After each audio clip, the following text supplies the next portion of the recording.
Baby found a German shepherd with its legs broken and mouth taped. What Baby did next was pure love. The story you're about to listen will leave you breathless. What this innocent child did when she found an injured dog will make you believe in miracles again. Don't forget to like, share, and let us know where you're listening from. Thunder crashed outside the small house at the edge of town, sending vibrations through the wooden floors as little Sophie Rivera clutched her stuffed rabbit tighter. At just 5 years old, she wasn't usually afraid of storms, but something about tonight felt different. The wind howled like it was trying to tell a secret, and the rain pounded against the windows with unusual fury. "Mrs. Wilson, do you hear that?" Sophie asked, her eyes wide as she tilted her head toward the back door. Elderly Mrs. Wilson, who had been knitting in the rocking chair while Sophie's mother worked the night shift at Riverside General Hospital, looked up with tired eyes. "It's just the storm, dear. Nothing to worry about." But Sophie shook her head, her dark curls bouncing against her shoulders. "No, it's not the storm. It sounds like someone crying." She slid off the couch and pressed her ear against the back door, her small hand resting on the cold surface. "Sophie, please get away from there. Your mother would have my head if anything happened to you," Mrs. Wilson said, setting her knitting aside with a sigh. At 72, babysitting an energetic 5-year-old during a thunderstorm wasn't exactly how she'd planned to spend her evening, but Tracy Rivera was one of the best nurses in town, and she needed someone to watch Sophie during her overnight shifts. "But they need help," Sophie insisted, her voice suddenly serious in a way that made Mrs. Wilson pause. The little girl rarely spoke with such certainty, and there was something in her eyes, a knowing look that seemed far too old for her young face. "Who needs help, sweetie?" Mrs. Wilson asked, approaching the door cautiously. "I don't know, but they're hurt. They came looking for me." Sophie pressed her face against the window beside the door, her breath fogging the glass as she peered into the darkness. A flash of lightning illuminated the backyard, and for a brief moment, Mrs. Wilson saw it too, a dark shape huddled near the old garden shed, barely visible through the sheets of rain. "Oh my goodness," Mrs. Wilson gasped, her hand flying to her mouth. "There is something out there." Sophie nodded solemnly. "I told you, they need our help." Mrs. Wilson hesitated, torn between safety and curiosity. The rational part of her brain warned against investigating strange shapes in the backyard during a thunderstorm, but the genuine concern in Sophie's eyes was hard to ignore. "Let me look first, and then we'll decide what to do." She grabbed a flashlight from the kitchen drawer and peered more carefully through the window. Another flash of lightning revealed the shape more clearly. It wasn't a person as she had feared, but an animal. A large dog, from what she could tell, lying motionless except for slight movements that could be shivering. "It looks like a dog," Mrs. Wilson said, relief and concern mixing in her voice. "But we should call animal control. It might be dangerous or sick." "No," Sophie cried with unexpected force. "We can't wait. Can't you see? It's hurt really bad." Mrs. Wilson was taken aback by Sophie's intensity. The child had always been sensitive, but this was different. It was as if she somehow knew exactly what was happening. "Sophie, honey, we need to be careful. Wild animals—" "It's not wild," Sophie interrupted, her small hands balling into fists. "It needs us right now. Please, Mrs. Wilson, please." Something in Sophie's plea broke through Mrs. Wilson's caution. With a reluctant nod, she grabbed her rain jacket from the hook by the door. "Stay here while I check. I mean it, Sophie. Don't come outside until I say it's safe." Sophie nodded, but her eyes never left the door as Mrs. Wilson pulled on her jacket and grabbed the umbrella.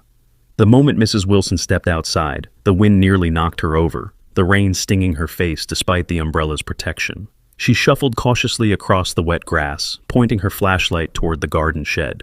What she saw made her gasp. A German shepherd lay on its side, its fur matted with mud, and what looked disturbingly like blood.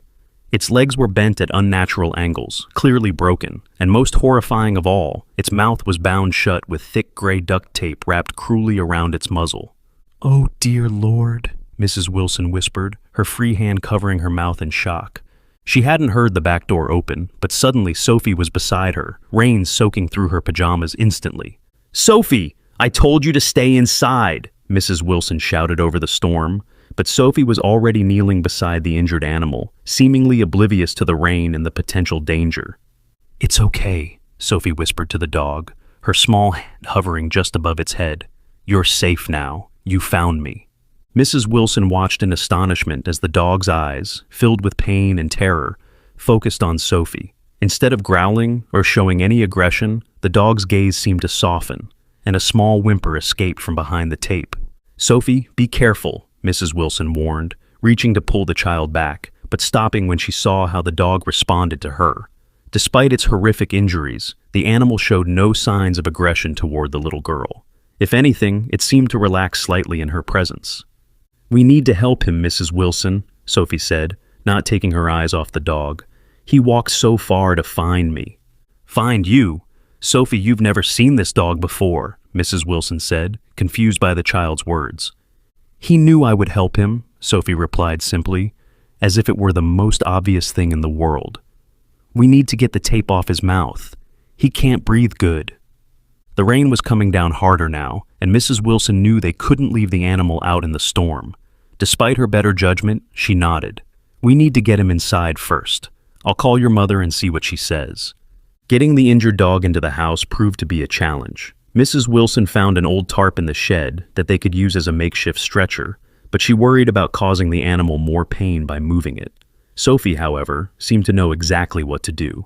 "It's okay," she told the dog in a soothing voice that seemed much older than her 5 years. "We have to move you, and it's going to hurt a little bit, but then you'll be warm and safe." To Mrs. Wilson's amazement, the dog seemed to understand, lying perfectly still as they carefully slid the tarp underneath its body. The animal whimpered when they lifted it, but made no attempt to struggle or bite, even when they jostled its broken legs. Once inside, they placed the tarp with the dog on it in front of the fireplace. Mrs. Wilson immediately called Tracy at the hospital, her voice shaking as she described their discovery. "My God," Tracy said over the phone. "Are you both okay? Is Sophie safe?" "We're fine," Mrs. Wilson assured her. "But this poor animal, Tracy, someone did this deliberately. Its legs are broken and its mouth is taped shut. It's the cruelest thing I've ever seen." "Keep Sophie away from it," Tracy warned. "It might be in shock and could lash out." Mrs. Wilson glanced over at Sophie, who was already gently stroking the dog's wet fur, completely unafraid. "That's just it, Tracy. The dog is completely calm around Sophie. It's the strangest thing I've ever seen. It's like they know each other." "That's impossible," Tracy said, though uncertainty crept into her voice. "Look, I can't leave my shift. We've got 3 critical patients coming in from a car accident. But Dr. Bennett is our resident veterinarian. I'll ask him to stop by on his way home. He lives near you." "Thank you," Mrs. Wilson sighed with relief. "What should we do in the meantime?" "Keep the dog warm and still. Don't try to set the legs. You could make it worse. You can carefully remove the tape from its mouth, but be extremely gentle. It might snap out of fear or pain." After hanging up, Mrs. Wilson approached Sophie and the dog cautiously. "Your mom is sending a doctor to help. She says we can take the tape off his mouth, but we need to be very careful." Sophie nodded solemnly. "He won't bite us. He's a good dog." "How do you know it's a he?" Mrs. Wilson asked, kneeling beside them with a pair of scissors. Sophie looked up, her eyes filled with a certainty that unnerved Mrs. Wilson. "His name is Guardian. He told me." Mrs. Wilson felt a chill that had nothing to do with her wet clothes. "Sophie, dogs can't talk." "Not with words," Sophie agreed, returning her attention to the animal. "But he can still tell me things." Deciding it was just a child's imagination at work, Mrs. Wilson focused on the task at hand. "I'm going to cut the edge of the tape, and then we'll peel it off very slowly. Stay back a little, just in case." But Sophie didn't move away. Instead, she placed her small hand on the dog's head and whispered something Mrs. Wilson couldn't hear. The dog's eyes never left Sophie's face as Mrs. Wilson carefully snipped the edge of the duct tape and began to peel it away from the fur. The dog winced, but remained still throughout the process, making only small whimpering sounds as the adhesive pulled at its sensitive skin. When the last piece of tape came off, revealing raw, irritated skin underneath, the animal let out a long sigh and weakly licked Sophie's hand once. "Good boy," Sophie whispered, tears streaking down her face. "You're so brave." Mrs. Wilson brought a bowl of water, placing it near the dog's head. Guardian lapped at it weakly, clearly dehydrated from his ordeal. As he drank, Mrs. Wilson took the opportunity to examine his injuries more closely. Both back legs were definitely broken, and one front leg appeared to be fractured as well. There were cuts and bruises all over his body, and patches of fur were missing in places. "Who would do such a thing?" Mrs. Wilson muttered, anger bubbling up inside her. "The bad man," Sophie answered, her voice suddenly cold and distant. "The bad man with the star on his shirt." Mrs. Wilson froze. "What bad man, Sophie? Did you see someone?" Sophie shook her head, her eyes never leaving Guardian. "No, Guardian showed me." Before Mrs. Wilson could question her further, a knock at the front door announced Dr. Bennett's arrival. The veterinarian, a tall, bearded man in his 40s, entered with a medical bag and a grim expression that grew even darker when he saw the dog's condition. "This is," he began, then stopped himself, mindful of the child in the room. "This is very serious. Who would do such a thing?" He knelt beside Guardian, speaking softly to the dog as he began his examination. To everyone's surprise, Guardian allowed the examination without resistance, though his eyes constantly sought out Sophie, as if making sure she was still there. "Both back legs broken," Dr. Bennett confirmed after a few minutes. "Fractured front left leg, numerous lacerations and contusions, dehydration, possible internal injuries." He looked up at Mrs. Wilson with grave concern. "These injuries weren't from an accident. Someone did this deliberately." "Can you help him?" Sophie asked, her voice small but determined. Dr. Bennett's expression softened as he looked at the little girl.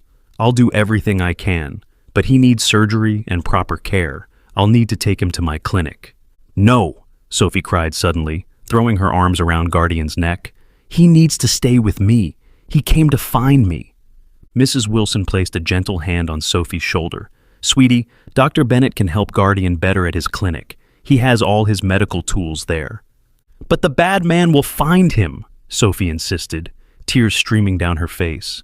"Guardian ran away from him, and he'll be looking." Dr. Bennett and Mrs. Wilson exchanged concerned glances. There was something unsettling about Sophie's words, a specificity that seemed impossible for her to know. "Sophie," Dr. Bennett said gently, "how do you know someone is looking for this dog?" Sophie wiped her tears with the back of her hand. "Guardian told me. He ran through the woods all night to find someone who would listen. And then he found me." "Does Guardian have a collar or any identification?" Mrs. Wilson asked Dr. Bennett. The veterinarian shook his head. "No collar, but I can check for a microchip."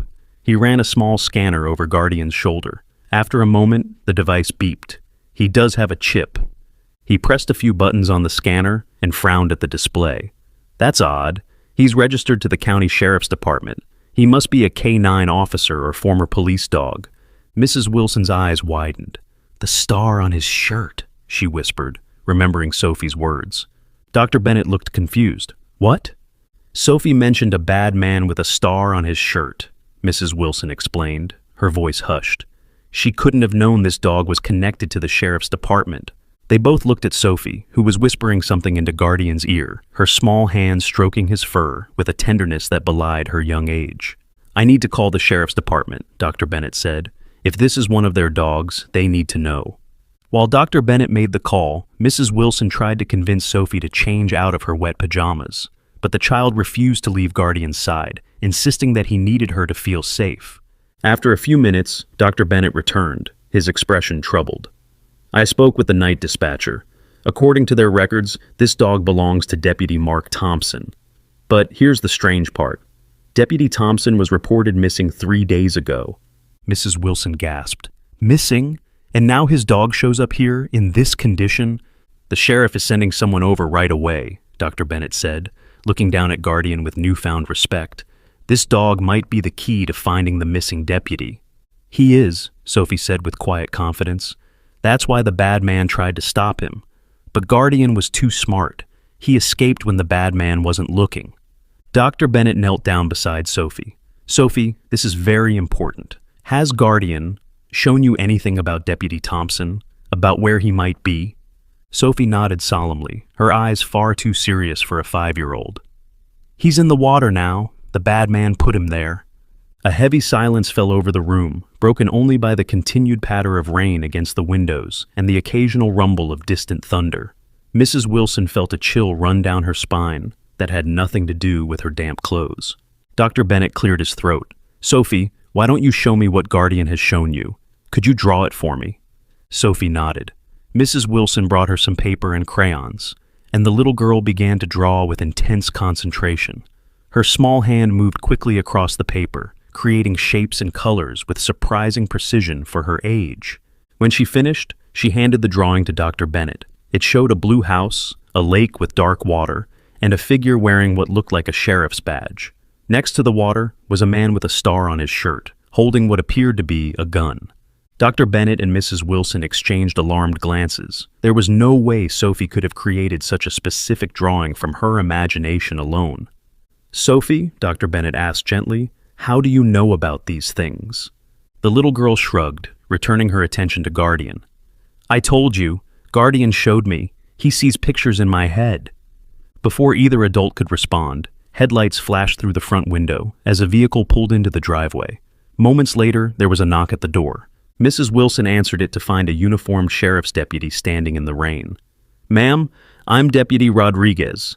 I understand you found a dog that might belong to one of our officers." She led him inside, where he stopped short at the sight of Guardian lying by the fireplace with Sophie beside him. That's definitely Thompson's dog," he confirmed, his voice catching. "We've been looking everywhere for him since Thompson disappeared. Where did you find him?"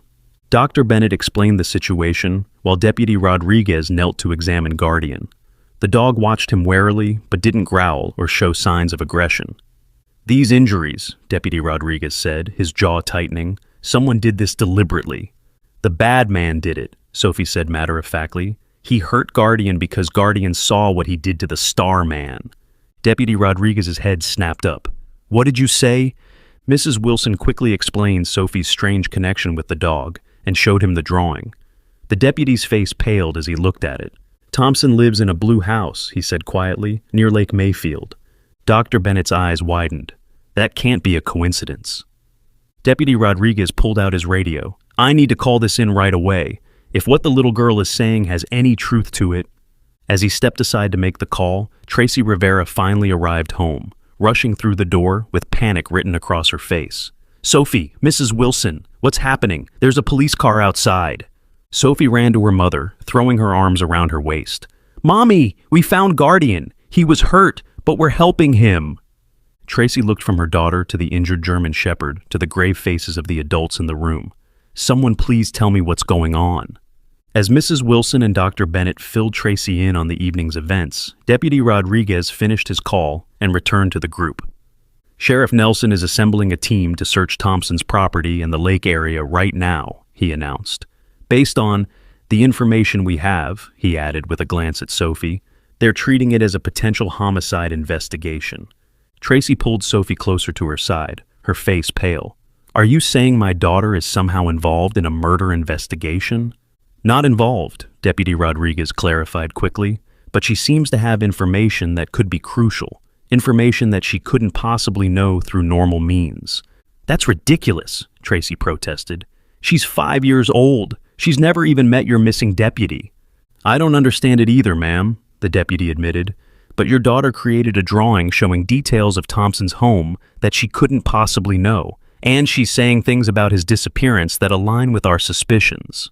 "Guardian told me," Sophie insisted, looking up at her mother with earnest eyes. "He needed someone who could listen." Tracy looked down at her daughter, then at the injured dog watching them from across the room. Despite her scientific training as a nurse, she couldn't deny the strange connection between Sophie and Guardian. She'd always known her daughter was special, more intuitive and empathetic than other children her age, but this was something else entirely. "What happens now?" Tracy asked, her voice barely above a whisper. "We need to get Guardian proper medical treatment," Dr. Bennett said. "His injuries are severe, but with surgery and care, he should recover. And we'd like to keep in touch regarding your daughter's insights," Deputy Rodriguez added. "With your permission, of course." Tracy hesitated, torn between protecting her daughter from whatever darkness was unfolding and helping to solve what appeared to be a serious crime. Before she could respond, Sophie spoke up again. "The bad man might come looking for Guardian," she said, her voice suddenly fearful. "He knows Guardian can tell what happened." The adults exchanged worried glances, the implication of Sophie's words sinking in. If someone had harmed Deputy Thompson and had deliberately injured his dog to prevent it from leading authorities to him, That person might indeed come looking for Guardian, and by extension, could pose a threat to Sophie and Tracy. I don't think you should stay here tonight, Deputy Rodriguez said firmly, just as a precaution. Tracy nodded, the reality of the situation finally hitting her. We can go to my sister's place in the city. I'll have an officer escort you, the deputy assured her, and we'll keep a patrol car watching your house, just in case. What about Guardian? Sophie asked, her eyes filling with tears. He needs me. Dr. Bennett knelt beside Sophie. Guardian needs surgery to fix his legs, sweetie. He'll need to stay at my clinic where I can take care of him properly. But he'll be scared without me, Sophie insisted. Dr. Bennett considered this for a moment, then said, How about this? I'll give you my special doctor phone number, and you can call any time to check on Guardian. And once he's feeling a little better, you can come visit him. Would that be okay? Sophie thought about it, then nodded reluctantly. Promise you'll keep him safe from the bad man? I promise, Dr. Bennett said solemnly. My clinic has security cameras and alarms. Guardian will be safe there. As Dr. Bennett prepared to transport Guardian to his clinic, Sophie knelt beside the dog one last time, whispering something in his ear that the adults couldn't hear. Guardian responded by weakly licking her hand, his eyes never leaving hers until she stepped away. What did you tell him? Tracy asked, as she helped Sophie pack an overnight bag. Sophie looked up, her eyes reflecting a wisdom far beyond her years. I told him to be brave a little longer, that we would find the bad man and make sure he couldn't hurt anyone else. Tracy felt a chill run down her spine at her daughter's words. As they prepared to leave, she couldn't shake the feeling that their lives had just changed irrevocably, that by saving an injured dog in a thunderstorm, they had somehow stepped into the middle of a dangerous mystery that was far from over. What none of them realized was just how close the danger actually was, or that the bad man Sophie spoke of was already planning his next move, one that would bring the threat directly to their doorstep. The drive to Tracy's sister's apartment was tense and quiet. Sophie sat in the back seat, clutching her stuffed rabbit, her eyes distant as if seeing things no one else could. Rain continued to pour, the windshield wipers creating a hypnotic rhythm that seemed to put Sophie into an almost trance-like state. Are you okay, sweetie? Tracy asked, glancing in the rearview mirror at her unusually quiet daughter. I'm listening to Guardian, Sophie replied simply. Tracy exchanged a worried look with Deputy Rodriguez, who was following behind them in his patrol car. What is Guardian telling you? She asked, trying to keep her voice casual despite her growing concern. He's afraid at the doctor's place, Sophie said, her eyes focused on something invisible. But he's trying to be brave like I told him. Tracy gripped the steering wheel tighter. As a nurse, she believed in science and medicine, in what could be proven and observed. But she couldn't deny the strange accuracy of her daughter's knowledge about the missing deputy. It was as if Sophie and Guardian really could communicate somehow, beyond normal understanding. When they arrived at her sister Elaine's apartment, Tracy was grateful for the lack of questions. One look at Tracy's face, and Elaine simply prepared the guest room, made hot chocolate for Sophie, and promised they could talk in the morning. After tucking Sophie into bed, Tracy stepped into the hallway where Deputy Rodriguez waited. They've begun searching the area around Deputy Thompson's house and Lake Mayfield, he informed her in a hushed tone. Sheriff Nelson has requested that you and Sophie remain available for questions tomorrow, if that's acceptable. Tracy nodded wearily. We'll cooperate however we can. But please remember she's just a little girl. I don't want her traumatized by all this. Of course, Deputy Rodriguez assured her. We'll have our child psychologist, Dr. Rivera, present for any conversations with Sophie. She's excellent with children. After the deputy left, Tracy sat at the kitchen table with her sister, explaining the bizarre events of the evening. You don't really believe Sophie can communicate with this dog, do you? Elaine asked skeptically. Tracy sighed, rubbing her temples. I don't know what to believe anymore, but she knew things, Elaine. Things she couldn't possibly know. Meanwhile, across town at Riverside Veterinary Clinic, Dr. Bennett worked tirelessly to repair Guardian's broken legs. The surgery was complex, requiring pins and plates to stabilize the fractures. Throughout the procedure, he couldn't help but marvel at the dog's resilience. Most animals with such severe injuries would be in shock, possibly even comatose, but Guardian had remained alert and responsive.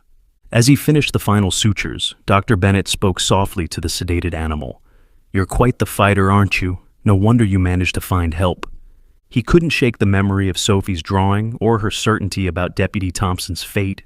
In his 20 years as a veterinarian, he'd witnessed the special bond between humans and animals countless times, but nothing like the connection between this child and this dog.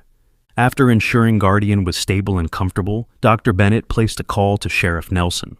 The surgery went well, he reported. But there's something else you should know. Based on the nature of his injuries and the mud samples I collected from his fur, I believe this dog traveled at least 5 miles with 3 broken legs. It's practically impossible. Yet he did it, Sheriff Nelson replied grimly. The question is why? And how did he end up at the Rivera house specifically? Dr. Bennett hesitated. I don't have a scientific explanation for this, but that little girl seems to have some kind of connection with him. It's almost as if he sought her out deliberately. You sound like you believe in psychic connections between dogs and little girls, Doc, the sheriff said with a hint of skepticism. I believe that there are things we don't fully understand yet, Dr. Bennett replied carefully. And right now, that little girl might be our best chance of finding Deputy Thompson. In the darkness of Elaine's guest bedroom, Sophie lay awake, her eyes fixed on the ceiling. Images flashed through her mind. A blue house, dark water, a man with a star on his shirt, and another man with cold eyes and a cruel smile. Guardian's memories somehow transferred to her through their mysterious connection. She closed her eyes, concentrating hard, trying to see more clearly. "Show me," she whispered. "Show me where the star man is." The images shifted, focusing now on a lake, dark, murky water, something heavy being dragged, a splash. Sophie's eyes flew open, tears streaming down her face. She knew without doubt that Deputy Thompson was dead, his body submerged in the cold waters of Lake Mayfield, and she knew who had put him there. The next morning, Sophie was quieter than usual as she picked at her breakfast. Tracy watched her with growing concern. "Do you want to call Dr. Bennett and check on Guardian?" she asked, hoping to lift her daughter's spirits. Sophie nodded, a small smile finally appearing on her face. When Dr. Bennett answered and assured them that Guardian had made it through the night and was recovering well, the relief on Sophie's face was palpable. "Can I see him today?" she asked eagerly. "He's still very sedated from surgery," Dr. Bennett explained gently, "but perhaps tomorrow, if he continues to improve." After the call, Sheriff Nelson arrived with Dr. Mia Rivera, the department's child psychologist. Dr. Rivera, a warm, friendly woman with curly hair and kind eyes, immediately put Sophie at ease, suggesting they draw pictures together while they talked. "Sophie," Dr. Rivera began casually as they colored, "Deputy Rodriguez told me about your special friend Guardian. It sounds like you two understand each other very well." Sophie nodded, selecting a blue crayon. Guardian needed someone who could listen with their heart, not just their ears. "That's a beautiful way to put it," Dr. Rivera smiled. "Can you tell me more about what Guardian has shown you?" While Sophie spoke with Dr. Rivera, Sheriff Nelson took Tracy aside. "We searched the area around Thompson's house last night," he said quietly. "There were signs of a struggle inside, blood spatter, overturned furniture, and tire tracks leading from his property to Lake Mayfield." Tracy's hand flew to her mouth. "You think he's in the lake, just like Sophie said?" Sheriff Nelson nodded grimly. "We've got dive teams in the water now, but there's something else. We found partial boot prints that match department-issue boots, and Thompson's service weapon is missing." "You think another officer was involved?" Tracy asked, horrified. "It's looking that way," the sheriff admitted, "which means until we know who, we need to be extremely careful about who has access to Sophie and what information gets out." In the living room, Sophie had created another drawing, this one showing Guardian standing guard over a fallen man, while another man with a star pointed a gun at them. "Can you tell me about this picture?" Dr. Rivera asked gently. "The bad man shot the star man," Sophie explained. "Guardian tried to save him, but the bad man hurt Guardian too. Then the bad man put the star man in the water so no one would find him." "Do you know who the bad man is?" Dr. Rivera asked. Sophie's crayon stopped moving. She looked up, her eyes suddenly filled with fear. "He has a star too," she whispered.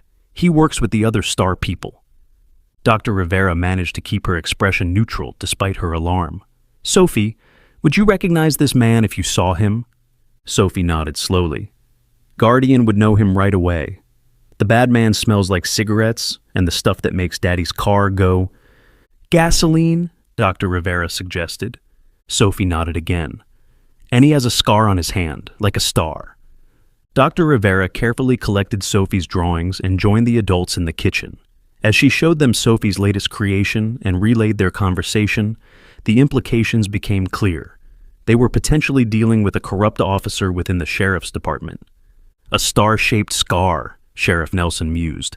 That could be Deputy Reynolds. He burned his hand badly last year in a garage fire.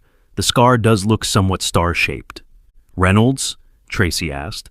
Is he involved in the search? Sheriff Nelson's expression darkened. He's one of the officers I assigned to the investigation. He and Thompson were partners for years. Before they could discuss further, Sheriff Nelson's radio crackled to life. Sheriff, dive team here. We've found something. A body, sir, weighted down with chains. A heavy silence fell over the kitchen. Sheriff Nelson acknowledged the transmission and stood up. I need to get to the lake. In the meantime, I'm assigning Officer Chen to guard your family, Miss Rivera. She's one of my most trusted deputies. As the sheriff departed, Tracy knelt before Sophie, who had been listening from the doorway. Honey, are you okay? Sophie's eyes were sad but dry.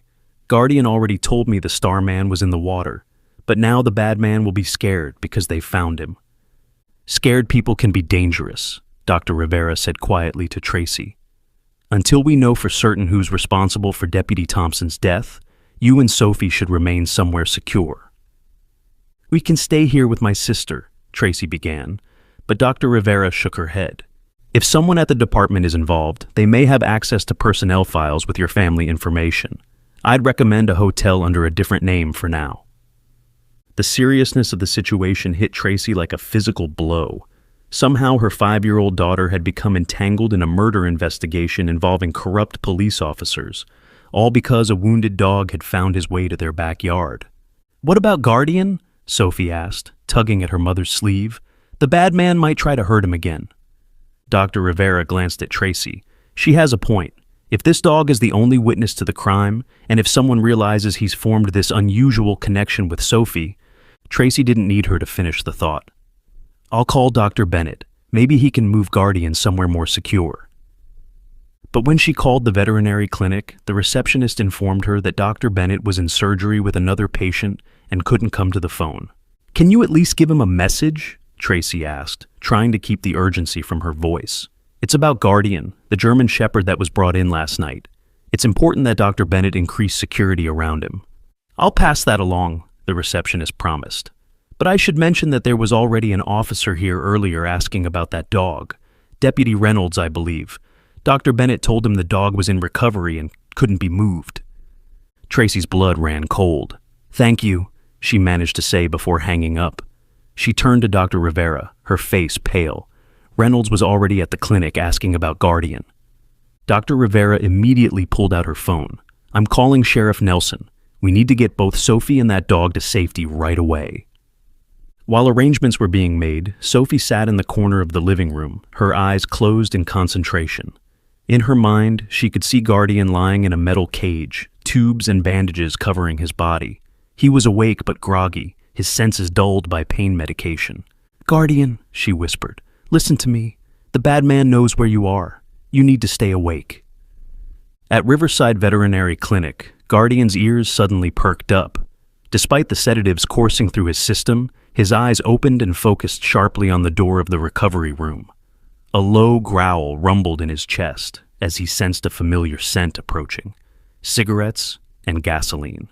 Dr. Bennett had just finished surgery when his receptionist delivered Tracy's message. Concerned, he made his way to the recovery room to check on Guardian, only to find Deputy Reynolds standing outside the door. Deputy, Dr. Bennett said, keeping his voice casual despite his sudden unease. Twice in one day. Were you looking for me? Reynolds turned, his hand instinctively moving closer to his service weapon. Just checking on our K-9 officer. Sheriff wants a full report on his condition. Dr. Bennett smiled pleasantly while mentally noting the deputy's tense posture and the strange gleam in his eyes. He's recovering well, but still heavily sedated. Not really up for visitors at the moment. I won't disturb him, Reynolds insisted, his hand now resting on the door handle. Just a quick look. From inside the recovery room came a sudden, vicious snarling that made both men jump. Guardian, who should have been barely conscious, was making sounds of clear threat and warning.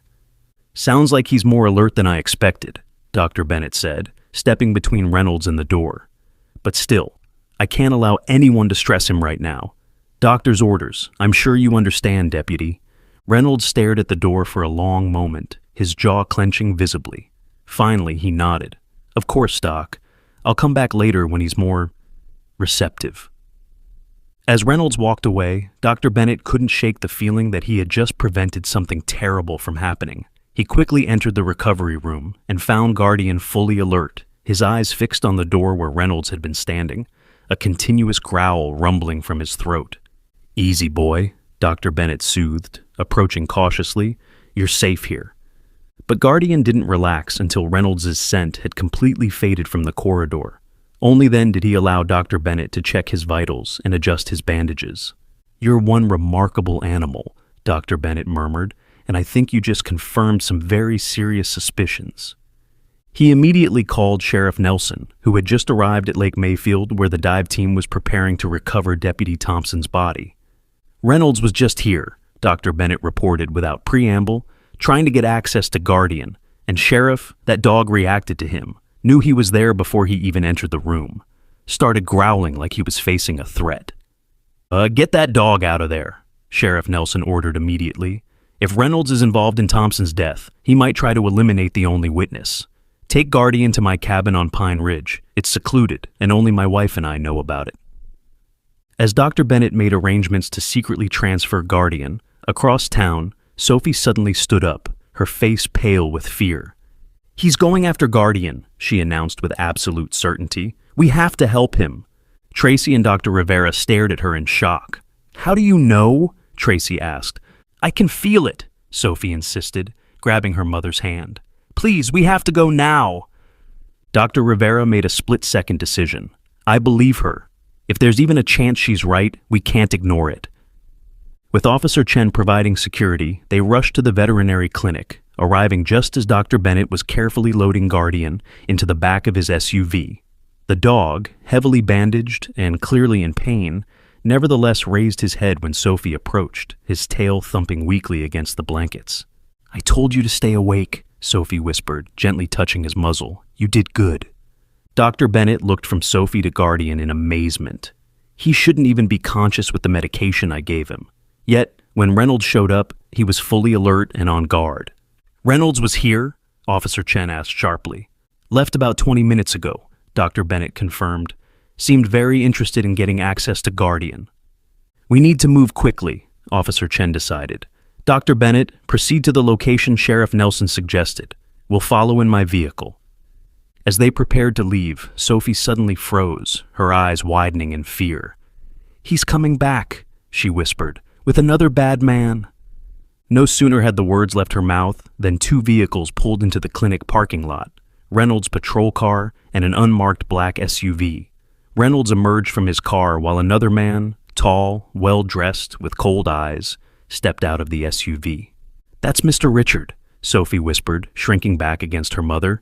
"He gives the bad man money to do bad things." Officer Chen quickly assessed the situation. "Get in Dr. Bennett's vehicle," she ordered Tracy and Sophie. "Dr. Bennett, take them to the sheriff's cabin now. I'll delay Reynolds and call for backup." "But," Tracy began. "Go," Officer Chen insisted, her hand moving to her service weapon. "We can't let them get Guardian or Sophie. They're our only witnesses." As Dr. Bennett's SUV pulled out the back exit of the clinic, Sophie looked back to see Officer Chen confronting Reynolds and the well-dressed man. The last thing she saw before they turned onto the main road was Reynolds' hand moving toward his holster. The drive to Sheriff Nelson's cabin was tense and quiet.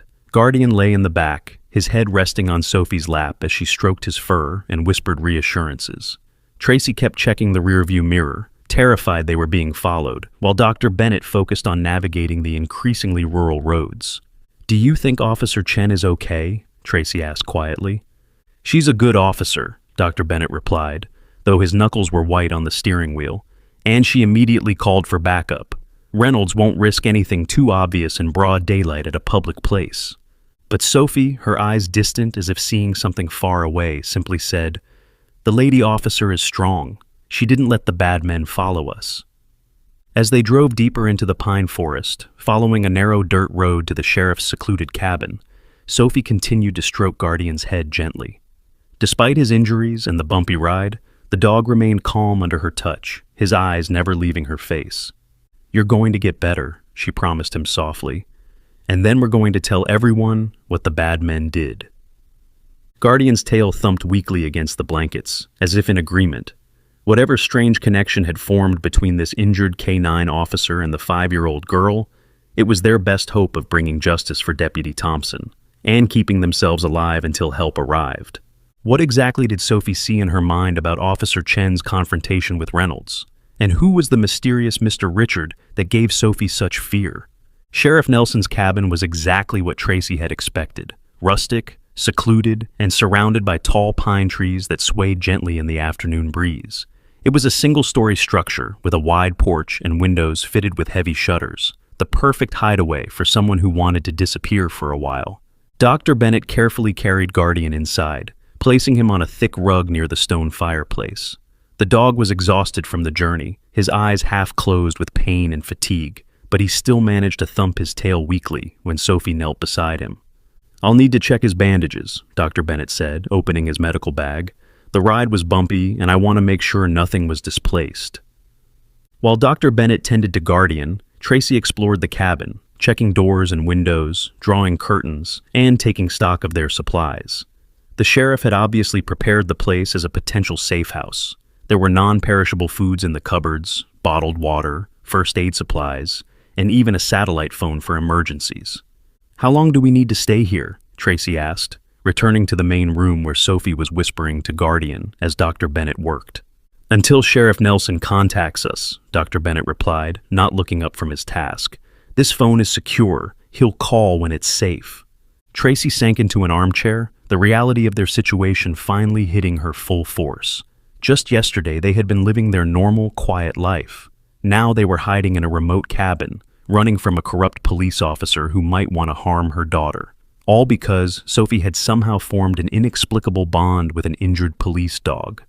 "Mommy," Sophie said suddenly, looking up with those two serious eyes, "Guardian says we need to lock all the doors and windows. The bad men might find us." Tracy exchanged a worried glance with Dr. Bennett. "Sweetie, we're safe here. No one knows about this place except Sheriff Nelson and his wife." "And us," Sophie pointed out with a child's simple logic. "If we could find it, the bad men can too." Dr. Bennett finished securing Guardian's bandages and stood up. "I think we should take Sophie's suggestion seriously. It can't hurt to be cautious." Tracy nodded reluctantly and began double-checking the locks while Dr. Bennett closed and secured the shutters, plunging the cabin into semi-darkness, relieved only by the lamps they'd turned on upon arrival. As night fell, the forest around them came alive with sounds: the hooting of owls, the rustle of nocturnal creatures moving through the underbrush, the occasional distant howl of what might have been a coyote. Under different circumstances, Tracy might have found it peaceful, even beautiful. Now, every sound made her tense, wondering if it concealed the approach of danger. Sophie, however, seemed remarkably calm as she sat beside Guardian, one small hand resting gently on his head. Occasionally, she would whisper something to him that the adults couldn't hear, and the dog would respond with a soft whine or a blink of understanding. "You should try to get some sleep," Tracy told her daughter when she noticed Sophie yawning. "It's been a long day." Sophie shook her head stubbornly. "I need to stay with Guardian. He's afraid of the dark now because of what the bad men did to him." Tracy's heart ached at the simple statement and the trauma it implied. She wondered what horrors the dog had endured before finding his way to them, and what terrible things her daughter might be picking up through their mysterious connection. "Then how about I make a bed for you right here next to him," she suggested gently. "That way, you can both rest." Sophie considered this, then nodded. Tracy gathered blankets and pillows from one of the bedrooms and created a makeshift bed on the floor beside Guardian. Sophie curled up under the blankets, her hands still resting on Guardian's fur, and was asleep within minutes, the exhaustion of the day finally catching up to her. "It's remarkable," Dr. Bennett said quietly, as he and Tracy watched from across the room. I've seen strong bonds between humans and animals before, but nothing like this. It's as if they truly can communicate." Tracy sighed, rubbing her temples. "I've always known Sophie was special, more intuitive than other children her age, more empathetic, but this is beyond anything I could have imagined." "And yet, she's been right about everything so far," Dr. Bennett pointed out. "The location of Deputy Thompson's body, Reynolds' involvement, even this Mr. Richard person she mentioned." "But how?" Tracy asked, her voice barely above a whisper. "How can she possibly know these things?" Dr. Bennett shook his head. "I don't have a scientific explanation, but I believe what we're witnessing is real. And I think whatever connection exists between Sophie and Guardian might be the key to solving this case, and keeping them both safe." The satellite phone rang suddenly, making them both jump. Tracy answered it quickly, hoping the sound hadn't disturbed Sophie. "Ms. Rivera, it's Sheriff Nelson. Are you all safe?" "Yes," Tracy confirmed, relief flooding through her. "We made it to the cabin without any problems. How's Officer Chen?" There was a brief pause before the sheriff answered. "She's in the hospital. Reynolds drew his weapon when she tried to prevent him from following you. She was shot in the shoulder, but she's stable and expected to make a full recovery." Tracy gasped, her hand flying to her mouth. "Oh my God! Sophie was right. She said Officer Chen stopped the bad men from following us."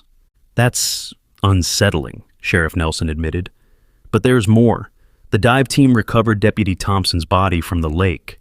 Initial examination confirms he was shot twice with a police-issue weapon, and we found evidence in Reynolds' locker connecting him to the scene."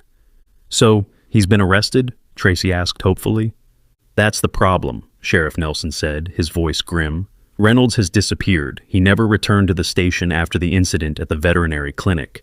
And we can't locate this Mr. Richard that Sophie mentioned either." "Richard Keller," came Sophie's voice suddenly from behind Tracy. She turned to find her daughter standing there, rubbing sleep from her eyes. "His name is Richard Keller. He lives in the big white house on Hill Street, the one with the lions at the gate." Tracy stared at her daughter in shock. "Sophie, how do you know that?" "Guardian showed me," Sophie said simply, as if it were the most obvious thing in the world. "He saw the bad man's car there many times when he was with the Star Man." Tracy relayed this information to Sheriff Nelson, who fell silent for a long moment. "Richard Keller is one of the wealthiest men in the county," he finally said. "He's on the city council, donates to the police charity fund every year. He's above suspicion in most people's eyes." "But not in Guardian's," Tracy replied, watching as Sophie returned to the dog's side, whispering something that made his ears perk up despite his injuries. "I'll look into it," Sheriff Nelson promised. "In the meantime, stay where you are and keep that satellite phone on. I've stationed a deputy I trust completely at the entrance to the forest road, but he's under orders to remain hidden. No one should know you're there." After hanging up, Tracy filled Dr. Bennett in on the conversation. The veterinarian's face grew increasingly grave as she spoke. "So, Reynolds is on the run, and this Richard Keller might be involved in whatever got Deputy Thompson killed," he summarized. "And both of them know that Guardian and Sophie can somehow identify them." Tracy nodded, the implications making her feel cold despite the warmth of the cabin. "We're witnesses to a crime no one saw us witness." As they spoke, neither adult noticed Sophie leading Guardian to the window. Despite his injuries, the dog had managed to pull himself up, balancing awkwardly on his one good leg, while Sophie carefully opened a small gap in the curtains. Together they peered out into the darkness, both seemingly focused on something beyond the circle of light that spilled from the cabin. "Sophie, what are you doing?" Tracy asked when she finally noticed them. "Guardian shouldn't be standing on his legs yet." "Someone's out there," Sophie said, her voice unnaturally calm. "Guardian can smell them." Dr. Bennett immediately moved to the window, gently easing Sophie aside to look out. At first, he saw nothing but darkness and the vague shapes of trees swaying in the night breeze. Then, a flicker of movement caught his eye, a shadow moving between the trees, just at the edge of visibility. "She's right," he said quietly, letting the curtain fall back into place. "There's someone out there." Tracy's heart began to race. Could it be the Deputy Sheriff Nelson stationed at the road?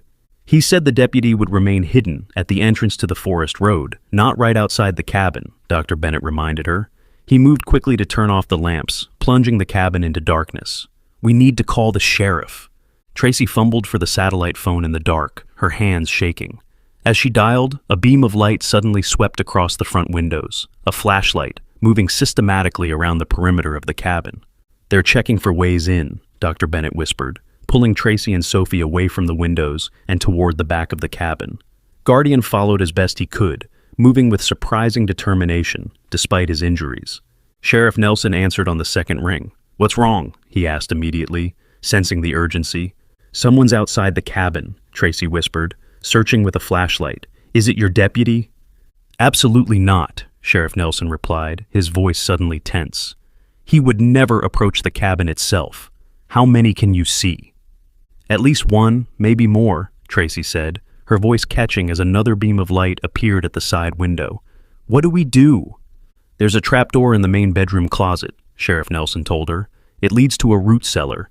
Get down there now and barricade the door. I'm sending every available officer, but it will take at least 20 minutes for them to reach you." Tracy relayed the information to Dr. Bennett, who immediately began guiding them toward the main bedroom. Guardian, sensing the danger, stayed close to Sophie, his body positioned protectively despite his injuries.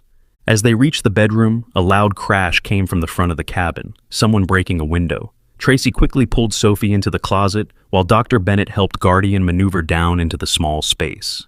The trapdoor was well concealed beneath a rug, and the root cellar below was small but secure, with stone walls and a dirt floor. Once they were all inside, Dr. Bennett pulled the trapdoor closed above them and dragged a heavy wooden crate over it. The cellar was pitch black and smelled of earth and stored vegetables, but it felt safer than the exposed cabin above. "Will Guardian be okay down here?" Sophie whispered, her hand finding the dog in the darkness. "He doesn't like small dark places anymore." "He'll be brave for you," Tracy assured her, pulling Sophie close against her side. "We all will." Above them, they could hear footsteps moving through the cabin, drawers being opened and closed, furniture being overturned. Whoever was searching clearly wasn't concerned about making noise or leaving evidence of their presence. "Where are they?" a male voice demanded, muffled but still audible through the floor. "The car's outside. They have to be here somewhere." "Check under the beds, in the closets," replied another voice, colder, more controlled. "The dog can't have gone far with those injuries." Sophie's grip on Guardian tightened as they recognized Reynolds' voice. The dog tensed, a low growl building in his throat that Dr. Bennett quickly silenced with a gentle hand on his muzzle. "Not yet," he whispered to the dog. "We need to stay hidden." The footsteps moved into the bedroom above them, and for a heart-stopping moment, the closet door opened. They held their breath as someone rummaged through the hanging clothes. "Nothing in here," Reynolds called out, missing the trapdoor hidden beneath the rug. "They have to be somewhere," the second voice, presumably Richard Keller, insisted.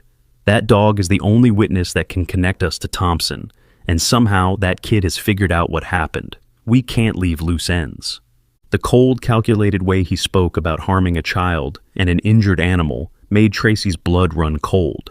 She held Sophie tighter, praying the men would give up their search and leave before discovering their hiding place.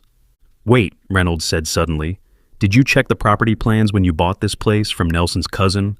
Any hidden rooms, storm shelters, anything like that?" There was a pause, and Tracy could almost feel the realization dawning on the man above them. "The root cellar," Keller said slowly. "Old houses like this often have root cellars for storing vegetables through the winter." The footsteps returned to the closet with new purpose.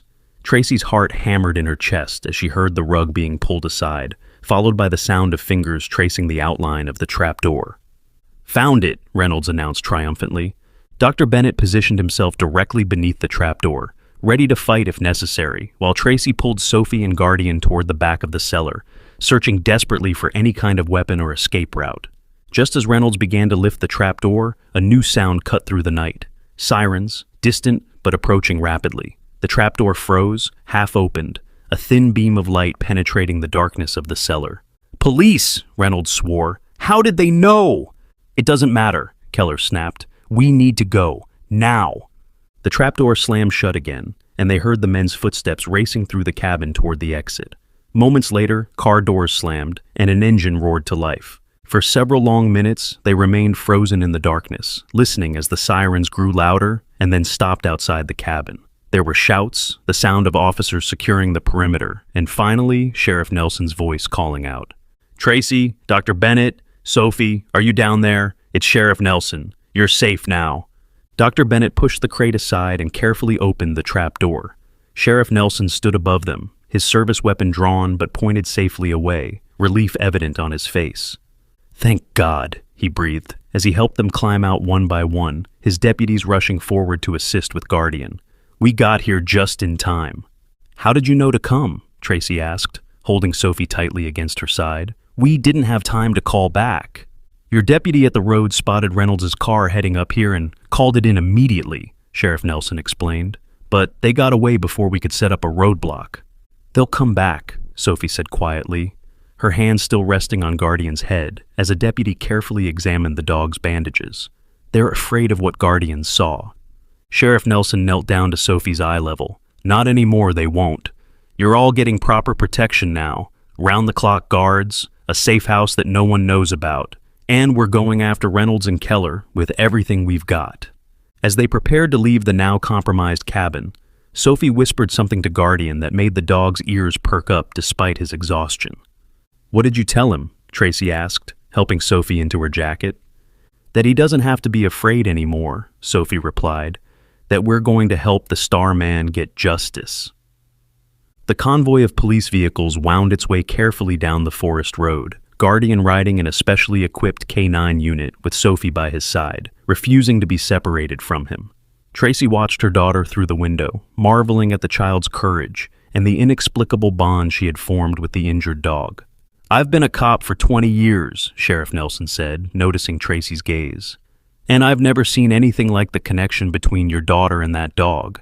It's like they understand each other on a level we can't comprehend." "Do you think it's real?" Tracy asked quietly. "This communication between them? Or is it just a child's imagination combined with coincidence?" Sheriff Nelson was silent for a moment, considering the question. "I think there are things in this world we don't fully understand," he finally said. "And I think your daughter might have a gift that's helping us solve a murder and expose corruption that might otherwise have remained hidden."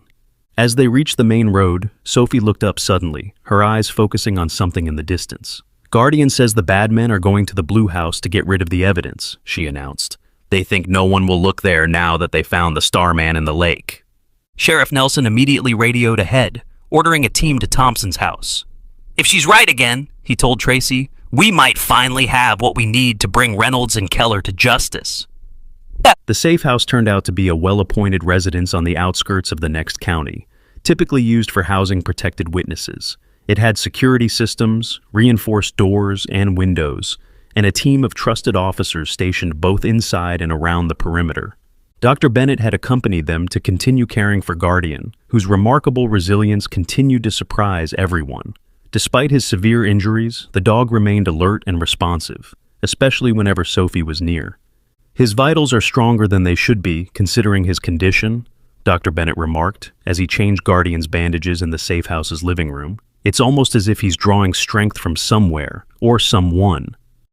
His gaze shifted meaningfully to Sophie, who sat nearby, drawing pictures of a blue house, a lake, and two men with stars on their shirts. One figure was lying down, while the other stood over him with what appeared to be a gun. The detail in the drawing was unsettling for a 5-year-old, especially one who supposedly had no first-hand knowledge of the events she was depicting. "Sheriff Nelson called," Tracy said, entering the room with her phone in hand. "They found evidence at Thompson's house, financial records showing payments from Keller Enterprises to an offshore account linked to Reynolds, and a hidden camera in Thompson's home office caught footage of Reynolds searching the house just before we arrived at the cabin."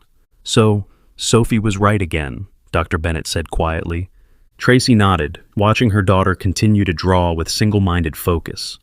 "The sheriff thinks Thompson discovered Reynolds was taking bribes from Keller to look the other way on building code violations and possibly money laundering through Keller's development projects. When Thompson threatened to expose them, Reynolds killed him. And Guardian witnessed it all," Dr. Bennett concluded. "No wonder they were so desperate to silence him." Sophie looked up from her drawing. "Guardian tried to save the Starman," she said, her voice solemn. "That's why the bad man hurt him so badly. But Guardian bit him first." She pointed to a detail in her drawing they hadn't noticed, a mark on the shooter's hand. "That's how I knew it was the bad man at the animal doctor's place. Guardian remembered the taste of his blood." Tracy and Dr. Bennett exchanged disturbed glances at this grotesque but potentially crucial detail. Before they could respond, Tracy's phone rang again. Sheriff Nelson with an update. "We've issued warrants for Reynolds and Keller," he reported. "All airports and bus stations are being monitored. We'll find them." "Sophie says Guardian bit Reynolds before he was injured," Tracy told him. "That might be additional evidence if you can match bite marks or DNA." "That," Sheriff Nelson paused. "That actually corresponds with what we just found. The forensic team discovered blood at Thompson's house that doesn't match the deputies. And Reynolds has been wearing a bandage on his right hand, claiming he cut himself while fishing. If that's actually a dog bite, it would prove he was at the scene when Thompson was killed," Tracy finished. "Exactly. We're getting closer, Ms. Rivera. Just stay safe and keep that remarkable daughter of yours close." As they settled in for the night in the safe house, Tracy couldn't help but wonder how this would all end. Reynolds and Keller were still at large, presumably desperate and dangerous. Guardian was still recovering from his terrible injuries. And Sophie, her sweet, ordinary little girl, had somehow become central to a murder investigation through a connection no one could explain. She watched from the doorway as Sophie fell asleep beside Guardian on his special orthopedic bed. The child and dog curled protectively around each other, finding comfort in their mysterious bond. Whatever happened next, Tracy knew their lives would never be the same. Could little Sophie's connection with Guardian really help bring down a corrupt police officer and a powerful businessman? And what would happen when Sophie finally came face to face with the men who wanted to silence her? Morning at the safe house brought renewed determination from law enforcement. Sheriff Nelson arrived early with news that the search for Reynolds and Keller had intensified, with their photos now circulating throughout the state and neighboring counties. "We've frozen Keller's accounts," the sheriff reported as he accepted a cup of coffee from Tracy, "and we have officers watching all his properties. It's only a matter of time before we find them." But Sophie, overhearing from where she sat with Guardian, shook her head. "They're not at their houses," she said with that unsettling certainty. "They're at the fishing place where the Star Man used to take Guardian." Sheriff Nelson paused mid-sip. "Thompson did have a fishing cabin on Cedar Lake. It wasn't in our initial search because it's technically owned by his brother." He immediately pulled out his phone and began making calls, ordering a tactical team to approach the location with caution. Tracy watched her daughter with a mixture of pride and concern. On one hand, Sophie's insights were proving invaluable to the investigation. On the other, Tracy worried about the toll this strange connection with Guardian might be taking on her young mind. "How are you feeling, sweetie?" she asked, sitting beside Sophie on the floor, where she was gently checking Guardian's bandages, just as she'd seen Dr. Bennett do. "I'm okay," Sophie said, not looking up from her task. "But Guardian is still having bad dreams about the Starman and the lake." Dr. Bennett, who had stepped into the room in time to hear this, knelt beside them to examine his patient. "His physical recovery is remarkable," he noted. "The swelling around the fractures is already reducing, and the surgical sites are healing cleanly. But trauma isn't just physical. Dogs can experience emotional distress from traumatic events, just like humans." "He feels better when I'm with him," Sophie said simply. "And I feel better when I'm with him too." Sheriff Nelson rejoined them, his expression grim.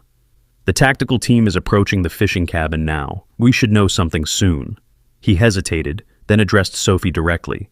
"Sophie, I need to ask you something, and it might be a little scary. Is that okay?" Sophie nodded, her hand still resting protectively on Guardian's head. "You seem to know things about what happened to Deputy Thompson and Guardian, things you couldn't possibly know unless—" He paused, choosing his words carefully. "Unless Guardian is somehow sharing his memories with you. Is that really what's happening?" "Guardian doesn't use words like we do," Sophie explained, her brow furrowing as she tried to articulate something beyond her vocabulary. "He sends me pictures and feelings. Sometimes they're fuzzy, but sometimes they're really clear, like I'm seeing through his eyes." Sheriff Nelson exchanged glances with Tracy and Dr. Bennett. "And what has Guardian shown you about the night Deputy Thompson was hurt?" Sophie's expression grew distant, as if looking at something only she could see. "They were at the Blue House. The Starman was looking at papers with numbers on them. He was angry. He called the bad man on the phone." She closed her eyes, concentrating. "The bad man came to the house. They yelled at each other. Guardian was in his special bed, but he got up when he heard the Starman shouting. The bad man had something shiny in his hand." "A gun?" Sheriff Nelson prompted gently. Sophie nodded. "Guardian tried to stop him. He jumped on the bad man and bit his hand. but the bad man hit Guardian with a heavy thing and hurt his legs. Then there was a loud noise, and the Starman fell down. Tears slipped down her cheeks now, but she continued, seemingly unable to stop the flow of images. The bad man wrapped something around Guardian's mouth so he couldn't bark. He put the Starman in a car and drove to the water. Guardian was in the car too, but the bad man didn't know he was still awake. "And then what happened?" Sheriff Nelson asked softly. "The bad man put chains on the Starman and pushed him into the water. Then he tried to do the same to Guardian, but Guardian pretended to be more hurt than he was. When the bad man wasn't looking, Guardian ran away into the woods. He ran all night to find someone who would listen." "And he found you," Tracy whispered, holding her daughter close. "He knew I would understand," Sophie said simply. The satellite phone rang, breaking the heavy silence that had fallen over the room. Sheriff Nelson answered it, his expression shifting from concern to grim satisfaction as he listened. "They've got him," he announced after hanging up. Reynolds and Keller were at the fishing cabin, just like Sophie said. They were attempting to destroy evidence, including Deputy Thompson's service weapon and what appears to be the blunt object used to injure Guardian. Tracy exhaled sharply, relief flooding through her. "So, it's over?" "Almost," Sheriff Nelson said. "We still need to build the strongest case possible for prosecution. That means we'll need Sophie's testimony about what Guardian showed her." Tracy's protective instincts flared. "You want my 5-year-old daughter to testify in court against a corrupt cop and a powerful businessman?" "Not necessarily in open court," Sheriff Nelson assured her, "but a recorded statement with proper child protection protocols in place. The district attorney is already working on the best approach." Before Tracy could respond, a commotion outside drew their attention. Through the window, they could see several patrol cars arriving, officers emerging with weapons drawn and forming a protective perimeter around the safe house. Sheriff Nelson's radio crackled to life. "Sir, we've got a situation. The transport vehicle carrying Reynolds and Keller was ambushed en route to the station. Both suspects have escaped." The blood drained from Tracy's face. "How is that possible?" "We have a leak," Sheriff Nelson said grimly. "Someone inside the department must have tipped off Keller's people about the transport route."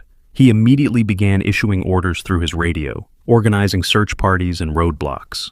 Dr. Bennett moved to check the locks on all doors and windows, while Tracy pulled Sophie and Guardian into the most secure room of the house, a reinforced bedroom with no external windows. "What's happening, Mommy?" Sophie asked, her eyes wide with fear. "Just some extra precautions," Tracy said, trying to keep her voice steady. "Sheriff Nelson and his team are going to make sure we stay safe." But Sophie, with her unsettling perception, wasn't fooled.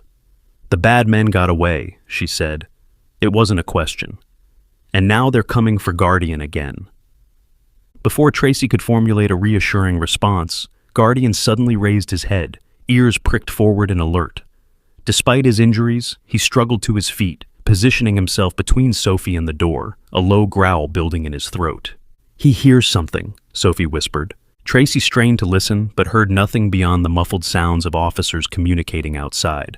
Then, faintly, came the sound of breaking glass from somewhere in the house, followed by a sudden burst of shouting and what might have been gunfire.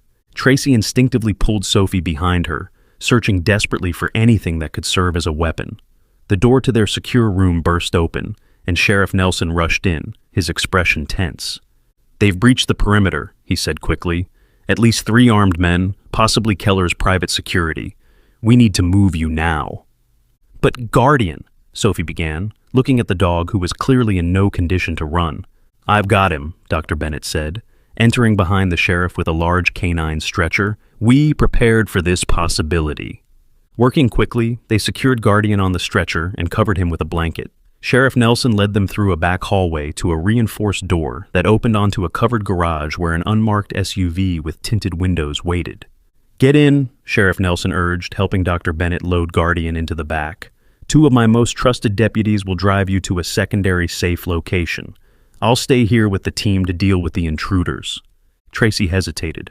"Are you sure this is safe? If there's a leak in the department—" "Only I know where you're going," Sheriff Nelson assured her. "Not even the deputies driving you know the final destination. They'll receive coordinates en route from me directly." With no time to argue, Tracy lifted Sophie into the vehicle and climbed in beside her. Dr. Bennett joined them in the back seat, continuing to monitor Guardian, who remained alert despite the commotion, his eyes fixed on Sophie as if drawing strength from her presence. As they pulled away from the safe house, Sophie pressed her face against the window, watching the building recede into the distance. "The sheriff will be okay," she said suddenly. "Guardian says he's strong like the Starman was." The two deputies in the front seat exchanged glances, but said nothing as they navigated through back roads, avoiding main highways. Tracy kept her arm around Sophie, trying to project a calm she didn't feel. Everything had happened so quickly, from finding an injured dog in their backyard to becoming targets in a conspiracy that reached into the heart of local law enforcement. After nearly an hour of driving, the SUV turned onto a gravel road that wound through dense forest.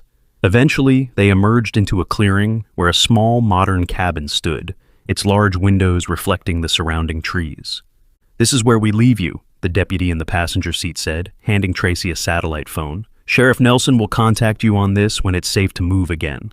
The cabin is stocked with supplies, and there's a panic room in the basement